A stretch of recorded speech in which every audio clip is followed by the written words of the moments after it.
Cada técnico de la selección mexicana es recordado por algo, por una goleada 7-0, por pasar caminando al Mundial o por casi quedarse sin ir a la justa veraniega, que ahora será en invierno, ¿no? En Qatar 2022. Pero el Tata Martino al momento se ha convertido en el técnico que perdió 3 partidos consecutivos contra Estados Unidos en 6 meses. Y por esto parece que su lugar al frente del Tri pende de un hilo. Para platicar de esto, Mauricio Pedrosa, Jorge Carlos Mercader y Alex Pareja. Alex, estamos a la mitad de las eliminatorias. ¿Es momento para hablar de la continuidad de Gerardo Martino? ¿Qué tal, amigos? ¿Cómo estáis? No, porque cualquier cambio supone desestabilizar un equipo que más o menos había encontrado un rumbo. Te puede gustar más o menos o no, te puede gustar más o menos que no el desempeño en los últimos partidos, pero apretar el botón nuclear simplemente porque no le ganas a Estados Unidos cuando tienes una clasificación a la espera de lo que suceda con Canadá, más o menos encarrilada, pues yo creo que sería prematuro y sería también un síntoma del complejo de inferioridad que se está agarrando respecto a Estados Unidos. Yo creo que el Tata debería acabar el ciclo mundialista, que seguramente se completaría ese ciclo con la presencia en el Mundial de Qatar, y después, en función de ese balance de este último año que queda, más lo que sucede en la Copa del Mundo, pues ya se negocia o se decide la continuidad o el cambio de timón. Pero ahora sería apretar un botón, insisto, nuclear, que sí, traería un cambio, calmaría muchas voces que están ahora clamando por la destitución del Tata Martino, pero que generaría un terremoto muy difícil de reconducir, teniendo en cuenta cómo de complicada se podría poner la clasificación en la CONCACAF si México pierde un partido más ante Canadá o ante Panamá, por ejemplo. Ahora, cuando vemos el mal paso de la selección mexicana, sobre todo en este 2021, y tomando en cuenta que en 44 partidos el Tata tiene 31 victorias y solo 6 derrotas, Mau, ¿cuánta responsabilidad del mal paso de esta selección tiene el técnico? Casi toda. Yo estoy completamente en desacuerdo con mi gran amigo Alex Pareja. Yo sí creo que es necesario tener la conversación y evaluar si el Tata Martino es el hombre ideal para este trabajo. Voy a repetir, o como diría Ricardo Antonio Lavolpe, vuelvo a repetir lo que mencioné en un segmento anterior en este mismo canal de YouTube de ESPN Deportes. A un entrenador lo vamos a conocer, para mí, en 2 pilares. El primero, es capaz de que sus futbolistas eleven su nivel individual, número 1. 2, colectivamente un equipo ha evolucionado futbolísticamente a partir de los conceptos que pueda traer este nuevo entrenador. La respuesta de la primera parte es no, la respuesta de la segunda parte es tampoco. Creo que además, esto tampoco es una creencia, esto también ha sido evidente. La relación del cuerpo técnico con el grupo de futbolistas es extraña. No voy a decir que es mala, no voy a decir que están peleados, no voy a decir que no se quieren, simplemente es extraña. Extraña es amante de lo feo, ¿no? Y, sin duda. Ay, ¿a quién le gusta lo extraño? Las perversiones de cada quien, yo con esas no me meto. No vamos a juzgar. No me meto con ellas. Cada quien es libre y felicitaciones. Pero el pasaje con Carlos Salcedo, ¿cómo ha dejado de convocar a ciertos futbolistas por razones extra cancha? Y no, es que no voy nada más a Chicharito. Voy al caso, por ejemplo, de Gerardo Arteaga. Hoy México, ¿pero es la culpa selección suya mexicana o de los directivos, fútbol, Mau? ¿Culpa suya o de los directivos? Es que sí creo que son 2 cosas diferentes. Javier Hernández es totalmente una instrucción de la Federación Mexicana de Fútbol, pero Carlos Salcedo es decisión del cuerpo técnico. México no tuvo centrales de calidad contra Estados Unidos. Gerardo Arteaga es decisión del cuerpo técnico. México padece del juego de laterales. Miguel Ayun es decisión del cuerpo técnico. Miguel Ayun tranquilamente en el América está teniendo una campaña fantástica y le ayudaría a esta selección. Creo que el Tata, creo que por lo menos la conversación la debemos de tener. Porque, insisto, siempre hay que decir, si no es Martino, entonces ¿quién? Está bien, no hay una respuesta obvia. Yo pienso en alguien como Nacho Ambriz, que está en el mercado. Le fue muy bien recientemente con el León, triunfó, hizo un gran equipo. Conoce la selección mexicana de fútbol, fue mundialista con el equipo mexicano. Creo que la conversación la debemos de tener por lo menos. Ahora, Mau se está basando, Merca, en lo futbolístico, porque los últimos resultados no son buenos, pero también lo extracancha. Cuando vemos la balanza, ya decíamos los números del Tata, en realidad esta derrota contra Estados Unidos ni les quitó el Mundial, y de haberlo ganado, pues probablemente tampoco los ponía ahí porque está a la mitad de eliminatorias. ¿No se te hace que le están cortando el hilo muy pronto? Mira, Pili, si vemos el vaso medio lleno, estoy de acuerdo con ese argumento de que en este momento no sería justo cortar el proceso de la selección mexicana con Gerardo el Tata Martino, tomando en cuenta también declaraciones de Irving Lozano. Es un proceso, denos tiempo, hay que tener paciencia. Ahora, si vemos el vaso medio lleno, ha disputado 2 finales con la selección mexicana, las 2 las perdió. Ha enfrentado 3 compromisos contra Estados Unidos, los 3 de forma consecutiva los perdió. Ha tenido que sobrellevar un asunto directivo como puede y generalmente los argumentos futbolísticos hasta el momento los ha perdido. Y también ha perdido la confianza de varios de sus jugadores que no se ve reflejada en el terreno de juego. Yo creo que Gerardo el Tata Martino tiene que ser muy inteligente, declarar mejor, no separarse de este grupo de jugadores diciendo, bueno, es que a México le duele que pierdan contra Estados Unidos. ¿Y tú qué eres, Tata? El DT de la selección mexicana, ponte la playera, haz tu trabajo y entrega resultados. Yo creo que hay que ser pacientes. El partido contra Canadá, la selección lo que le puede pasar es que empate, sería un resultado medianamente decente, considerando cómo está actualmente la selección en este momento, y así no se va a repechaje por lo menos en esta primera ronda. Pero fíjate dónde decente. Jorge, fíjate a dónde nos ha orillado el Tata, ¿eh? Exacto. A pensar que empatar contra Canadá es el último gran resultado que tuvo México contra Canadá fue la bendición de Dios llamada Vicente Matías Buoso. Por eso lo puse así. El Buoso polar nos metió vaso a la siguiente ronda de la clasificación. No podemos regresar a esas épocas. Pero os ha llevado, una pregunta. ¿Os ha llevado el Tata allí o os ha llevado la realidad del fútbol mexicano? Para mí es el Tata Martino. Para mí es el Tata Martino. Ahí les va. Yo creo, si ustedes comparan las dos selecciones, cuando llegó el Tata Martino, porque Pili tiene muchísima razón cuando dice, la eliminatoria no está perdida, México está encaminado al Mundial. Con todo respeto, si yo dirijo a la selección mexicana, casi que los podría meter a la Copa del Mundo. El tema no es ese. Cálmate, Mauricio. El tema no es llegar al Mundial. El tema es elevar el nivel de la selección mexicana. Para eso, en teoría, se contrató un técnico de experiencia superior. Yo no veo diferencia entre la selección de Juan Carlos Osorio y la del Tata Martino. Es más, me corrijo a mí mismo. Sí la veo. Juan Carlos Osorio fue capaz de ganar en Estados Unidos. No, bueno, qué comparación tan tremenda. Osorio, ¿eh? Es increíble.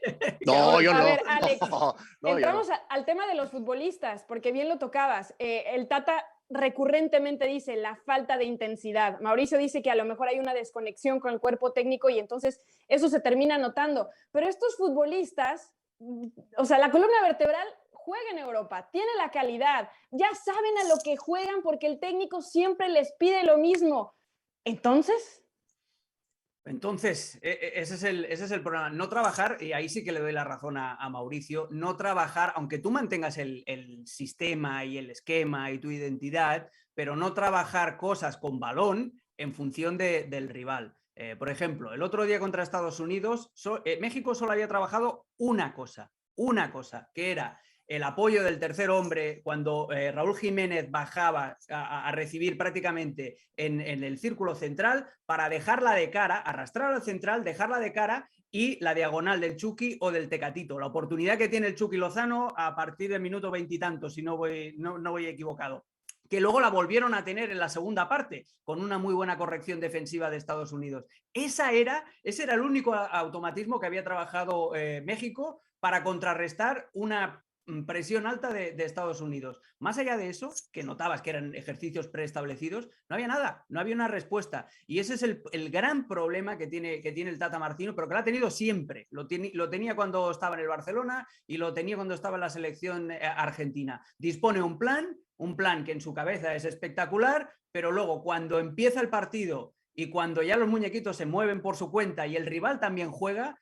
si el partido no va por los derroteros que se imagina el Tata Martino, estás muerto, porque además tiene muy poca capacidad de cambiar un partido desde el banco. Pero dicho esto, yo insisto, si ahora te cargas todo este proceso, es muy difícil que la selección mexicana tenga una identidad, tenga tiempo para trabajar una identidad a un año exacto clavado para el Mundial. y que sobre todo es que esta inestabilidad te puede generar el círculo de, gente que se sale de la selección, gente que entra nueva, plan, y sin quererlo, casi sin darte cuenta, te puedes estar envuelto en una espiral que te lleva al repechaje o incluso más allá. Entonces, yo creo que hay que acabar el proceso sin que el Tata Martino, y lo sabéis desde el primer día, sea un técnico de mi devoción, pero yo creo que ya que está puesto y teniendo el Mundial a un año a vista, sería prácticamente suicida meter a México en una espiral de estas, de incertidumbre y de autodestrucción.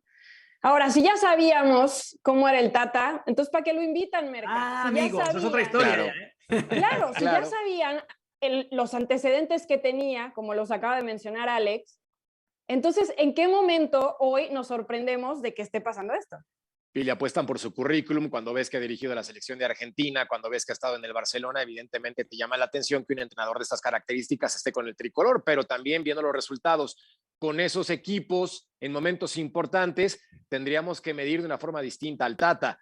Ojo, yo estoy de acuerdo con Alex en que el Mundial está en un año, pero también recordemos esa vez en la cual la selección mexicana estuvo así de quedar fuera del Mundial de Brasil. Y llegó el Piojo Herrera después de que estuvo Víctor Manuel Bucetich. Y en la Copa del Mundo futbolísticamente, el tricolor tuvo momentos muy agradables, claro, ocurrió lo de siempre. Pero cambiemos esto. ¿Qué pasa si Gerardo el Tata Martino pierde estos partidos, clasifica en repesca, se mete al Mundial y avanza al famoso quinto duelo?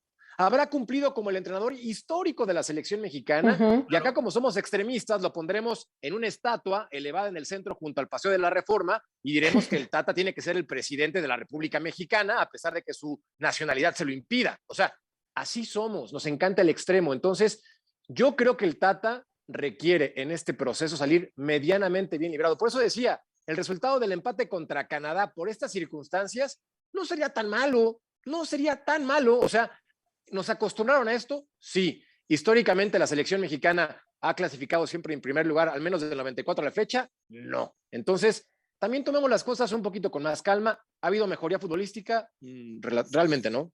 Pero el Mundial es otro torneo y generalmente a la selección mexicana en fase de grupos le va muy bien. Ahora, peor sería perder contra Canadá cuando en eliminatorias nunca ha pasado. Y entonces se hablaría no solamente del técnico que ha perdido. Pero Canadá nunca había tenido un equipo tan bueno como este. Exacto. Y haber perdido con Canadá. Pero Mau, viendo el lado positivo, hoy hay una nube negra encima del Tata, todo está mal, vamos a ver qué pasa contra Canadá. Pero ¿qué podría resarcir este daño? El daño actual, el de ahorita, el presente. Resultados, pero que también tienen que venir acompañados de cierto funcionamiento. Yo sí veo un problema porque creo que cuando hablamos de la posición del Tata Martino, para empezar, otro tema que no hemos planteado es echar al Tata Martino le cuesta a la selección mexicana $5 millones, por cierto. Y la Federación Mexicana tampoco quiere así nada más como que sí deshacerse de $5 millones. ¿Qué podría resarcir el daño? Está bien, yo entiendo que a lo mejor todavía podríamos pensar que con más trabajo este equipo podría jugar mejor. Si vemos que México puede jugar mejor, que ha tenido instancias en las que no ha jugado tampoco tan mal, pero eso no debería ser un consuelo, podríamos ver progreso. Y esa para mí es la parte más importante de todas. Veamos pasos hacia adelante. Es la gran pregunta que yo hago. Los hemos visto, para mí, en mi opinión, ni modo que hable por la opinión de alguien más, pero la respuesta sigue siendo no.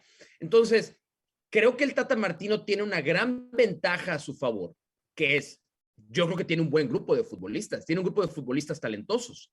El otro tema es, y creo que lo vimos en el partido contra Estados Unidos, el promedio de edad del equipo mexicano es alto. Era de 28 años y cacho.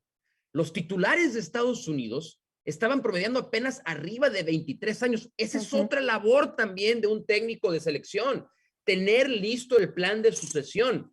¿Cuánto tiempo más vamos a depender de un buen partido de Héctor Herrera? A Chucky Lozano todavía le queda un buen ciclo mundialista, de acuerdo, perfecto. Por él no nos tenemos que preocupar. Tenemos que preocuparnos por Tecatito Corona, tenemos que preocuparnos por Andrés Guardado, tenemos que preocuparnos por los laterales. Entonces, es decir, si no hay un plan de sucesión... Mau, y Raúl Jiménez es el elefante en la habitación, Raúl Jiménez, que todo, a ver, tiene el condicionante que tiene, porque fue una lesión gravísima y el chico acaba de regresar, y aún gracias que sigue jugando a fútbol, pero también es el elefante en la habitación, porque todos estaban esperando que Raúl Jiménez regresara como si no hubiera pasado nada, simplemente un año de su vida. Cierto. Y no es el futbolista que está. El otro día contra Estados Unidos, por ejemplo, uno de los recursos que probaba, aparte de lo que os he dicho, de utilizarlo de tercer hombre, era el pelotazo en largo. Se las comió todas Walker Zimmerman, absolutamente todas en el juego aéreo. Entonces, a Raúl Jiménez también hay que empezarle con los condicionantes que todos sabemos y conociendo todo lo que ha pasado el chico, que es dramático, pero también, si no está para ser el 9 titular de México... El problema, Alex, es que ¿cuál es tu segunda mejor opción? Rogelio Funes Mori. Para, ¿no? este tipo para este tipo de partidos, o como el que va a jugar México en Canadá, de poco de esto, a lo largo, y necesitas a un delantero tanque. Tienes toda la razón. Ahora, también Raúl volvió mejor de lo que esperábamos, honestamente, porque pues más allá de todo lo que pasó, sigue jugando a gran nivel, ¿no? Bueno, pues muchas de estas respuestas las conoceremos después de que sea el partido contra Canadá y de cara a lo que se viene en el 2022.